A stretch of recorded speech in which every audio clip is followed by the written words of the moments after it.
السلام علیکم ورحمۃ اللہ وبرکاتہ. سلام تجاوز.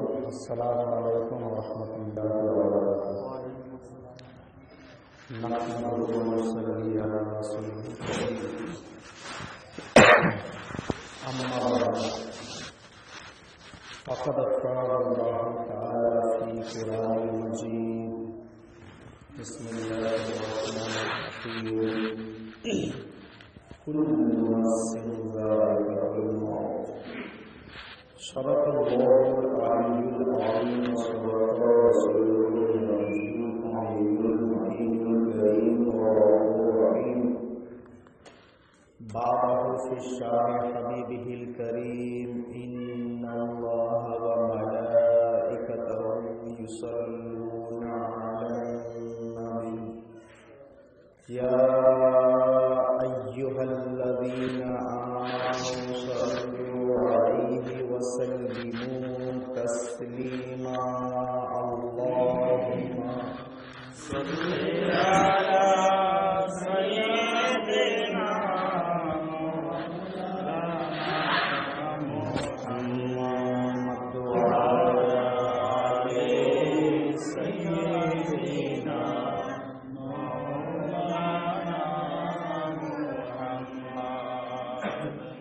صلی اللہ تعالی علیہ وسلم. مولاي صل وسلم دائما ابدا. ربي صل وسلم دائما ابدا على حبيبك خير الخلق كلهم. يا اكرم الخلق ما لي من الوذ به سواك عند حلول الحادث الأمم. ربي صل وسلم دائما أبدا على حبيبك خير الخلق كلهم. سب سے اعلیٰ و اولا ہمارا نبی، سب سے اولا و اعلیٰ ہمارا نبی، سب سے بالا و والا ہمارا نبی. سارے اونچوں میں اونچا سمجھیے جسے ہے اس اونچے سے اونچا ہمارا نبی. سارے اچھوں میں اچھا سمجھیے جسے ہے اس اچھے سے اچھا ہمارا نبی. کون دیتا ہے دینے کو منہ چاہیے، دینے والا ہے سچا ہمارا نبی. معزز سامعین کرام، آئیے سب سے پہلے ہم اور آپ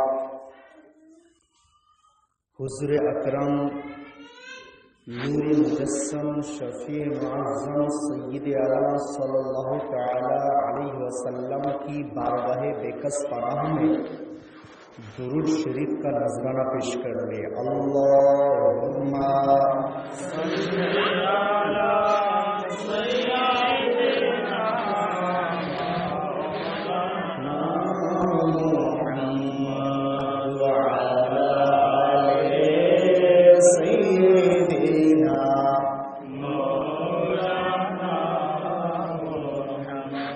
صلی اللہ تعالی علیہ وسلم. اس مسجد میں میری حاضری یہ پہلے مرتبہ. اس سے پہلے میں جب آیا تھا وہ چھوٹی والی مسجد تھی، اس میں شاید کہ 1-2 مرتبہ میں آیا تھا.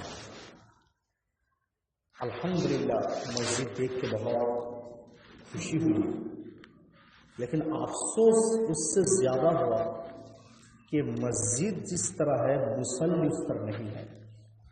جس طرح مصلی ہونا چاہیے، ایسی بات نہیں ہے کہ محلے چھوٹے ہیں لوگ نہیں ہیں، لوگ ہیں لیکن جو ہے نماز پڑھنے وہ لوگ آتے نہیں ہیں. اس لیے افسوس ہوا. الحمدللہ پھر اپنے دل کو میں نے سمجھایا کہ کم سے کم کچھ بچے تو سامنے ہیں، لوگ کم ہیں، بچے ہیں. الحمدللہ اسی بچے کو اگر تھوڑی سی تعلیم ٹھیک ٹھاک ہو جائے تو ہی بچے لوگ انشاءاللہ اس مسجد کو آباد کر کے رکھیں گے انشاءاللہ. تو آپ لوگوں کے سامنے آج میں تقریر کچھ سناؤں گا انشاءاللہ، اور حالانکہ میں آیا تھا آج کہ چلو یہی نماز پڑھ لیتے ہیں، شاید تقریر کرنے کی ضرورت نہیں پڑے گی. پچھلے جمعہ میں گاڑی گھاٹ مسجد میں تھا، آج بھی میں سوچ رہا تھا کہاں جاؤں، پھر طبیعت بھی تھوڑا ناساز تھی، اسی لیے میں سوچا چلو ادھر چلے جاتے ہیں، تقریر کرنے کی ضرورت نہیں پڑے گی. لیکن الحمدللہ مولانا صاحب نے دعوت دی کہ حضرت آپ تھوڑی سی تقریر کر دیں، تو انشاءاللہ آپ لوگوں کے سامنے جب میں کھڑا ہو گیا کچھ تقریر آپ کو سننا ہے. آج میں جو تقریر کروں گا اس تقریر کو سن کے آپ یہ سمجھیں گے کہ ہاں ہمارے درمیان اس چیز کی ضرورت ہے یا نہیں. ہر چیز میں اختلاف، ہر بات میں اختلاف. کس طرح؟ کھانے میں اختلاف.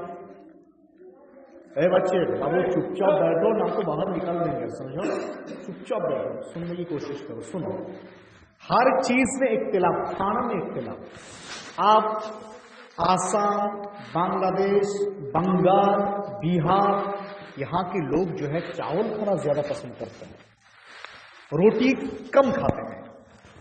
آپ تھوڑا پچھم کی طرف چلے جائیے، یو پی، پنجاب، راجستھان، پاکستان، تو وہاں جتنی پچھم جائیں گے چاول ختم ہوتا جائے گا اور روٹی شروع ہوتی جائے گی.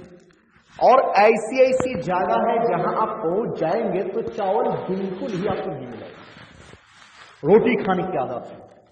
مطلب یہ ہے کہ کھانے میں بھی اختلاف. پھر دیکھیے کوئی چکن پسند کرتا ہے، کوئی مٹن پسند کرتا ہے، کوئی بڑے کو پسند کرتا ہے نا، کوئی پھر آپ جو ہے سبزی پسند کرتا ہے. تو پسند میں بھی اختلاف. تو کھانے میں تو اختلاف ہوا لیکن پسند میں اختلاف. اور پھر دیکھیے کسی کو کڑوا چاہیے، کسی کو تیکھا چاہیے، کسی کو جو ہے بہت مسالہ دار کھانا چاہیے. تو اختلاف ہر چیز میں. پہننے میں اختلاف، عالم علماء جبہ، کرتا وغیرہ پہنتے ہیں. اب لوگ جو ہے ٹی شرٹ ہو یا فل شرٹ ہو اس طرح پہنتے ہیں. پھر آپ ویسٹرن کنٹری امریکہ جائیں گے تو وہاں آپ آدھا کپڑا ننگا آپ پائیں گے. تو پہننے میں بھی اختلاف. اس کے بعد بولنے میں بھی اختلاف. میں بنگالی ہوں، بنگلہ زبان میں بولتا ہوں. آپ کے یہاں آ گیا ہوں تو کھٹا اردو زبان بولنے لگا ہوں. جب بہار چلا جاتا ہوں تو وہاں پہ اردو بولنا ہوتا ہے، ہندی بولنا ہوتا ہے. تو بنگالی لوگ بنگلہ میں بولتا ہے، بہاری لوگ بہاری میں، اڑیسہ کے لوگ اڑیا زبان میں، یو پی کے لوگ اردو یا ہندی میں، پنجابی لوگ پنجاب کے لوگ پنجابی میں، مہاراشٹر کے لوگ مراٹھی میں، تمل ناڈو کے تامل میں، کیرالہ کے آپ کے مطلب کنور، آپ کے وہاں کے لوگ ملیالم میں. تو ہر جگہ کی زبان الگ الگ، اختلاف ہر جگہ. تو آپ کو یہ سمجھ میں آ گیا ہوگا کہ کھانے میں اختلاف، پہننے میں اختلاف، بولنے میں اختلاف. اور پھر دیکھیے اور بھی بہت سارے اختلاف ہے. آپ کے یہاں ایک پارٹی کھڑا ہو گیا، آپ کے اس علاقے میں ایک پارٹی کھڑا ہو گیا تو ان دونوں میں اختلاف شروع ہو گیا. پھر یہ اختلاف، آپ گھر بنا رہے عالیشان، آپ کے پڑوس والے غریب ہے تو اس میں رہن سہن میں بھی اختلاف. آپ کھا رہے وہ حلال، پھر آپ کے پڑوس والے کوئی حرام کھا رہا ہے، کھانے میں بھی اختلاف. آپ شراب پسند نہیں کرتے ہو، آپ کے پڑوس کے لوگ شراب پیتا ہے، ناجائز کام کرتا ہے. تو سمجھ میں آ گیا کہ تقریباً ہر چیز میں اختلاف. اچھا آپ بولو، انسان کے درمیان ہی تو اختلاف ہے، جانور کے درمیان اختلاف نہیں ہے. آپ کے یہاں سے کوا وہ کا کرتا ہے، اگر وہ پاکستان میں چلا جائے کیا اس کا وہ کوا کی آواز بدل جاتی ہے؟ وہ بھی وہاں کوا کا کرنا شروع کر دیتا ہے. چاہے وہ امریکہ کا ہو، چاہے وہ لندن کا ہو، چاہے وہ سعودی عربین کا ہو، چاہے وہ جاپان کا ہو، کہیں کا بھی ہو، آواز ایک ہی رہتا ہے. سمجھ میں آ گیا کہ انسان کے درمیان اختلاف ہے، جانور کے درمیان اختلاف نہیں ہے. یہاں کے شیر جو آواز کرتی ہے، یہاں کے شیر باغ جس کو آپ کہتے ہیں جو آواز کرتی ہیں، امریکہ کے بعد اس طرح آواز نہیں کرتی ہے کیا؟ اسی آواز امریکہ کے شیر کے درمیان ہے، اسی آواز لندن کے شیر کہتا ہے. تو مطلب پوری بالکل سمجھ میں آ گیا کہ مولانا صاحب ہم لوگ سمجھ گئے کہ جانور کے درمیان اختلاف نہیں ہے، اختلاف ہے انسان کے درمیان. پھر دیکھو ہم کلمہ پڑھتے ہیں لا الہ الا اللہ محمد الرسول اللہ، اللہ ایک ہے اور محمد صلی اللہ علیہ وسلم اللہ کے رسول ہیں. ایک اللہ کے کلمہ میں پڑھتا ہوں. آپ کے پڑوس میں غیر بے دین، جو بے دین ہے وہ ایک خدا نہیں مانتا ہے. کرسچن لوگ کھڑا ہو گیا بولے ایک خدا نہیں مانتے. بولے کیا مانتا ہے تو؟ بولے میں 3 خدا مانتا ہوں. تو وہ لوگ 3 خدا مانتا ہے، ہم ایک خدا مانتے ہیں. پھر ہم جس ہندوستان میں رہتے ہیں، ہندوستان کے باشندہ مسلمان چھوڑ کے جتنے ہیں سب کروڑوں بھگوان کو لوگ مانتے ہیں. وہ بولے ایک اللہ کو نہیں، کروڑ اللہ ہے، نعوذ باللہ معاذ اللہ. انڈیا کے درمیان، انڈیا میں ووٹر لسٹ تو مل سکتا ہے لیکن ان کے درمیان جو خدا ہے جس کے بھگوان کو مانتا ہے اس کا کوئی لسٹ نہیں ملے گا. کوئی لسٹ نہیں ہے، حساب نہیں ہے.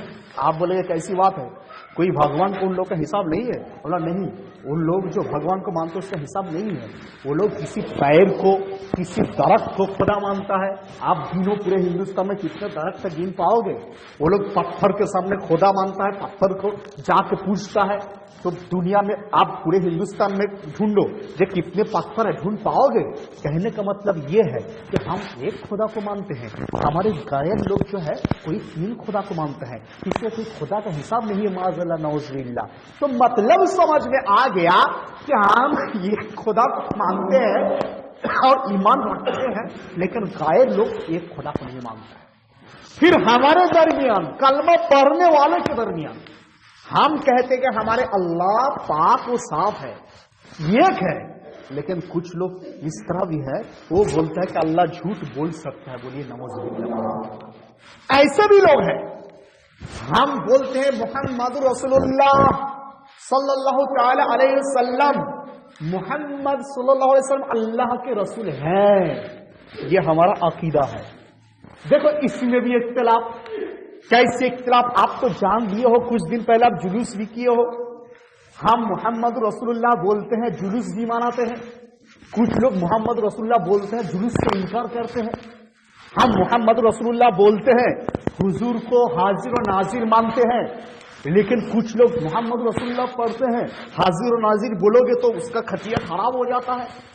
ہم محمد رسول اللہ بولتے ہیں اور یہ بھی کہتے ہیں کہ سید البشر ہمارے آقا ہے. ہم یہ کہتے ہیں کہ انت سیدنا یا رسول اللہ، آپ ہمارے سردار ہیں. کچھ لوگ محمد رسول اللہ کہتا ہے لیکن سرکار کو ہم جیسے بشر کہتا ہے. کچھ لوگ ہم لوگ محمد رسول اللہ کہتے ہیں اور یہ کہتے ہیں کہ میلاد منانا ثواب کا کام ہے. وہ لوگ محمد رسول اللہ پڑھتے ہیں لیکن یہ بولتے ہیں کہ آپ کے میلاد منانا گناہ کا کام ہے، بدعت ہے، شرک ہے، نعوذ باللہ معاذ اللہ. ہم محمد رسول اللہ کہتے ہیں اور یہ بھی بولتے ہیں کہ سرکار آپ زندہ ہے. ہم بولتے ہیں تو زندہ ہے واللہ، تو زندہ ہے واللہ، میرے چشم عالم سے چھپ جانے والے. لیکن وہ لوگ بھی محمد رسول اللہ پڑھتا ہے لیکن یہ کہتے ہیں کہ نبی مر کر مٹی میں مل گئے. ہم محمد رسول اللہ پڑھتے ہیں اور ساتھ ساتھ یہ بھی دعوت دیتے ہیں کہ سرکار کو ماننے سے ایمان تازہ، سرکار ہماری جان ہے، سرکار ہمارا ایمان ہے. یہ ہم مانتے ہیں. لیکن وہ بولتا ہے کہ نماز میں اگر سرکار کے دیدار ہو جائے، سرکار کا ذکر آ جائے تو نماز باطل ہے. سمجھ میں آپ کو آ گیا کہ کلمہ کے درمیان بھی فرق ہے. جاؤ گے تو جاؤ گے کدھر، کیسے جاؤ گے؟ مولانا صاحب تو آپ تو بول رہے کسی چیز میں اتفاق نہیں ہے، کسی چیز میں اتحاد نہیں ہے، سب میں اختلاف، کھانے میں اختلاف، پہننے میں اختلاف، بولنے میں اختلاف، کلچر میں اختلاف، کریچر میں اختلاف، آپ کو پسند میں بھی اختلاف. لیکن ایک چیز کا بیان آپ کے سامنے اب میں بتاؤں گا 5 منٹ کے لیے جس میں کسی کا اختلاف نہیں ہے. آپ ابھی بول دیے کہ ہر چیز میں اختلاف. لیکن ایسی کون سی چیز ہے جس میں کوئی اختلاف نہیں ہے؟ ہم بولے ہاں جس چیز کو میں بتاؤں گا اس کے بارے میں ہندوستان کے لوگ بھی تسلیم کر لیا ہے کہ ہاں حق ہے، آپ کے پاکستان کے لوگ بھی کہہ دیا ہے کہ حق ہے، آپ کے امریکہ کے لوگ نے کہا کہ حق ہے، آپ کے لندن کے لوگوں نے کہا کہ حق ہے۔ وہ کون سی چیز ہے؟ تو قرآن فرماتا ہے کل نفس ذائقۃ الموت، موت وہ ایسی چیز ہے جس میں کسی کا اختلاف نہیں ہے۔ موت میں اختلاف ہے؟ آپ کے ہندو لوگ بھی بولتے ہیں مرنا ہے، ہم کہتے ہیں مرنا ہے، پاکستان والے کہتے ہیں مرنا ہے، لندن والے کہتے ہیں مرنا ہے، آپ کے امریکہ والے بھی کہتے ہیں مرنا ہے۔ مرنا سب کو ہے، اس میں سب کی اتفاق ہے، سب کوئی ہم جو ہے اس کو مان لیتے ہیں۔ تو جب مرنا جب ہمارے لیے کنفرم ہے، اس میں کسی کو اختلاف نہیں ہے، تو یہ بھی جاننا چاہیے کہ مرنا کس کو کہتے ہیں، مرنا ہے کیا کس کو کہتے ہیں؟ تو آپ بتاؤ گے مولانا صاحب دم نکل گیا اس کو ہم مردہ کہہ دیں گے، ہاتھ پیر تو ہے لیکن وہ مردہ، دم نہیں ہے۔ میں نے کہا سنو، دم نکلنے کا نام مردہ نہیں ہے، مردہ کس کو کہا جاتا ہے؟ میں نے کہا کہ اگر میں کہہ دوں تو آپ کے بغل والے کھڑا ہو جائے گا کہ وہ مولانا کی بات ہم نہیں سنیں گے، اس کی بات ہم نہیں مانیں گے۔ تو میں قرآن سے کہا تو قرآن تم ہی بتا دو مردہ کس کو کہتے ہیں، مردہ کی تعریف کیا ہے، مردہ کی ڈیفائن کیا ہے، مردہ کا پہچان کیا ہے؟ تو قرآن یہ فرماتا ہے کہ سنو، زندہ کون ہے پہلے یہ پوچھو۔ زندہ وہ ہے جس کے دل میں ایمان ہوتا ہے، جس کے دل میں ایمان ہے وہ زندہ ہے، اور جس کے دل میں ایمان نہیں ہے وہ مردہ ہے۔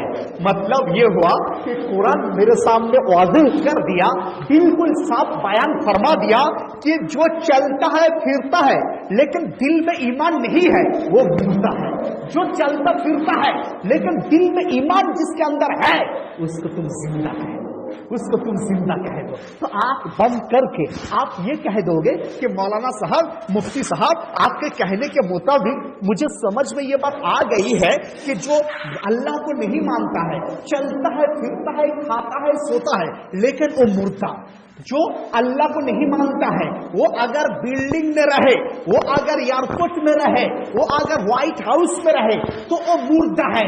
اس لیے میرے قرآن نے کہا کہ جس کے اندر ایمان نہیں ہے وہ مردہ ہے، اور جس کے اندر ایمان ہے وہ زندہ ہو جاتا ہے۔ انتقال کے بعد دنیا سے چلا گیا تب بھی زندہ، دنیا سے رخصت ہو گئے تب بھی زندہ۔ آؤ وہ ایک مثال پیش کر کے انشاءاللہ آپ سے میں رخصت ہو جاؤں گا۔ آپ بولے گے مولانا صاحب تھوڑا سا مثال سے سمجھاؤ۔ سرکار دو عالم صلی اللہ علیہ وسلم ابو جہل ابو لہب کے چین کے سامنے تشریف لائے، ان کے چین تھے، اللہ کو ماننے والے نہیں تھے، تو اس چین کے سامنے آ کے سرکار نے فرمایا کہ میں جو ہے رسول ہوں اللہ کے، اللہ مجھے رسول کر کے بھیجے۔